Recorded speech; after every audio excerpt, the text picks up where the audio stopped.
friends, welcome back to another day of rest. Today I am reading from Psalm 55 and I'm going to focus on verses 22 and 23, but I'm also going to skip back to verses 16 and 17 and 18. Okay, here we go. Cast your burden upon the Lord and he will sustain you. He will never allow the righteous to be shaken, but you, O God, will bring them down to the pit of destruction. Men of bloodshed and deceit will not live out half their days, but I will trust in you. I think this is as close as you're going to get to God will never give you more than you can handle. But that's still not in the Bible. Because the whole point of this verse, can you guess it? The whole point of this verse is not that God will never give you more than you can handle, but that God will never give you more than He can handle. Cast your burden upon the Lord. Pull up your bootstraps. Oh, no, wait, that's not there. God gave you a brain. Oh, no, that's not in there either.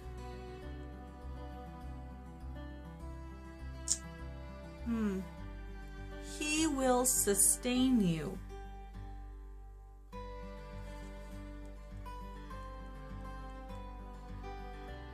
Can you handle it? Probably not. Can He handle it? Always. God's got a plan. It's His plan, not your plan, not my plan, not His plan, not her plan. God's got a plan. And He doesn't change. He stays the same. Earlier in this verse it talks about how David wants to just shut down and be like, see ya, I'm going to my little tiny house in the woods. He says in verse 6, I said, oh, that I had wings like a dove, I would fly away and be at rest. Behold, I would wander far away and I would lodge in the wilderness. I would hasten to my place of refuge from the stormy wind and tempest. And then he asks God to help him deal with his enemies. Confuse their minds and keep them far away from me and make sure that they get what they deserve and they aren't happy or pleasant or at rest or peaceful or anything. Please, God, just make them all confused and leave me alone. I love that David knows that he has that freedom to ask God, hey, could you make that guy that hates me like really confused for a while? That would be super helpful. And then I can just like focus on, what do you think he was saying he was focusing on?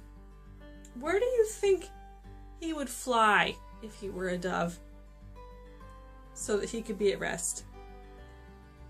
He would wander far away and lodge in the wilderness. Where do you think that wilderness is? Do you think he means literal wilderness? Where is his place of refuge?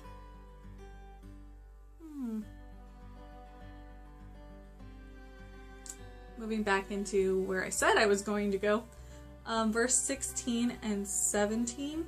I just love this because it's so me. As for me, I shall call upon God, and the Lord will save me. Evening and morning and at noon, I will complain and murmur, and He will hear my voice. He will redeem my soul in peace from the battle which is against me, for they are many who strive with me. So, where are we resting? Are we calling on God, or are we, oh, He doesn't want to hear about my problems? Or is it more of a, I'm gonna make my own bunker. I'm gonna stock it full of my own stuff, take care of myself, in my own little wilderness, the wilderness of me, and just be alone by myself to take care of everything by myself. Does that sound restful? I don't think it does. I'm not saying like, oh, you need people around you, because sometimes you don't. Sometimes you need to take wings like a dove and fly away and be alone with God. I know I've said in the past that I really need community, and that's true, but sometimes I need to be alone with God. I need to be a guest in His house, in His shelter, in His tower of refuge, to just sit and be with Him and let Him take care of me. And let Him hear me complain and moan and whine and throw a fit and make absurd, like, God, couldn't you just, like, I don't know, make them cross-eyed for the week and then they'll just leave me alone? Sometimes I need that. Do you? Do you get that? Do you understand that? And do you practice that? Alright, well, think about that and try to practice that. I will see you Friday.